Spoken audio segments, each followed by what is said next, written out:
Is your basement or garage full of old house paint that you know you'll never use? I know mine is. Avocado green, hot pink, antique white. That is a nice shade of white, though. You know, it's easy to recycle your leftover paint, stain, and varnish all over California. Most Paint Care drop-off locations are paint and hardware stores that take back leftover paint. Keep what you need and recycle the rest. Find a drop-off site near you at paintcare.org. We're talking about the NCAA tournament. As promised, we're joined right now by the head basketball coach at Wright State. Second season with the Raiders, the Horizon League Coach of the Year. He leads Wright State to the tournament for the first time since '07. There are 14 in the South region, and they take on Tennessee on Thursday. Scott Nagy is my guest. Scott, really nice to have you on the show. How are you? Good, Jim. How are you doing? Good. Listen, you knew going into Selection Sunday that you probably were going to have a pretty high seed, Scott, and to be matched up with one of the best teams in the country. So what was your reaction when you saw that you'd be facing the 3 seed Tennessee in the South region? Yeah, we knew we were going to get one of the top 8 to 12 teams in the country, and you're not excited to see any of those names called. And I didn't know a lot about Tennessee, but just looking at them, they're really good defensively, super physical on both ends. I mean, a really physical basketball team, and obviously had an unbelievable year in the SEC. We're talking to Scott Nagy, the head basketball coach at Wright State. You know, it's your program's first trip to the tournament in more than a decade, but you've been there before as the head coach at South Dakota State. So what do you take from the previous trips that you can apply to this one? And then how do you go about preparing your players for what lies ahead? Well, yeah, when you have players that have never been in it, it can be overwhelming, because there's just so much attention that goes around it that you're not used to. And particularly at Wright State, these kids just aren't used to all the media attention. And some of it's fun, and the kids have earned it. They worked hard, but some of it can be overwhelming. So just trying to help them get through that, get all their families worked out, tickets, those kind of things, so that we can focus. But the NCAA tournament, it's a great experience, but like you said, I've been there 3 other times and have not been able to win a game, and so it's just not that much fun to win and go home right away. And so that's what we've been talking to the guys about. Scott, in addition to that, it has not been an easy season by any stretch. And to that point, I want to go back to the offseason and talk about Ryan Custer for a moment. For those who do not know, he showed promise as a freshman last season. He had a chance to start this year, and then in the offseason, he suffered a severe spinal cord injury in an accident at a pool. What was your reaction when you first heard that news? I tell you, Jim, it set our team back about a month. I mean, just kind of knocked us off our feet.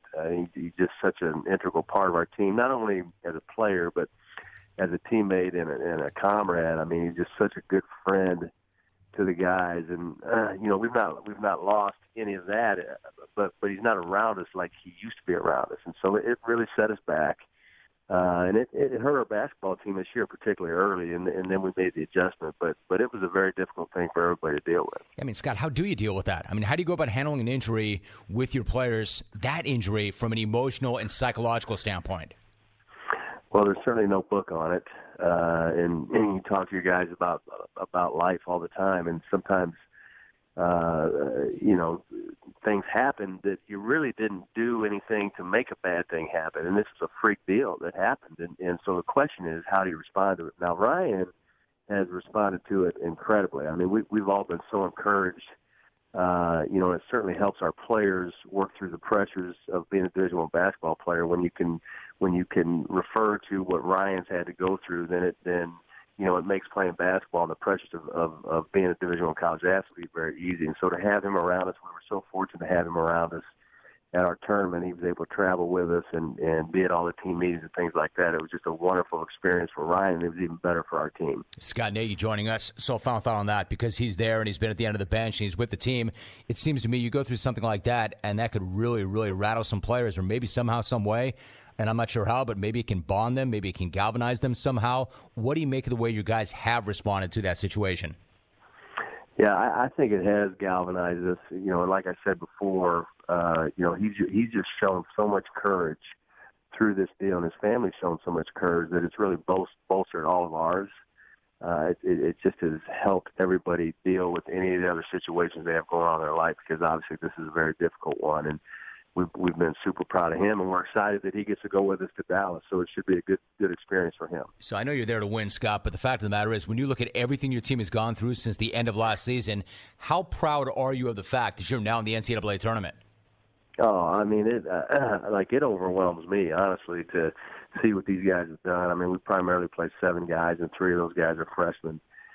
We lost a senior halfway through the season, and it just has been how these guys have responded, in the midst of all of this has been incredible. And it's been. I don't enjoy every season. I mean, coaching's a tough deal, and there's a lot of stress that goes with it. But I've really enjoyed this season. Yeah, it's interesting. Coaching is a tough deal, and I think that's a really honest and candid response that I don't enjoy every single season. As an example, your father, Dick, was a longtime college coach. He says that back in the day, he did everything he could to keep you from coaching. So how did you end up in coaching? Yeah, well, it's one of those things where you just grow up around it, and it's what you know. And I think you look at a lot of sons, and they either grow up and do what their dad did, or they get as far away from it as they can. I played college basketball, and I naturally went, right into being a graduate assistant in Illinois. I was very fortunate to be on help coach some good teams there. And so, yeah, he tried very hard to talk me out. He's still, I'm 51 years old, and he's still trying to talk me out of it. So, great. Yeah. Yeah, I mean, Scott, he said, quote, "I prayed he wouldn't go into coaching. I knew all the pitfalls, all the pressure, how tough it can be, and you don't want to see your kids suffer like that." I mean, did you know how badly he wanted you to do anything other than coach? Yeah, I knew it. He tried a lot of times to talk me out of it because he understood me, understood the business. But, in every business, in anything that you're going through, there's pressure. You have to produce or, you're just not going to do well.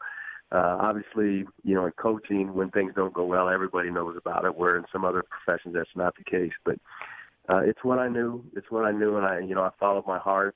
And I think even now some more, it's just hard for my dad just to watch me go through it. And so he just constantly struggles with it. But, I'm just glad I followed my heart. Yeah, but he's right there with you, though. He's a regular at your games. So what's it like having him in the stands and sometimes giving an earful to the refs?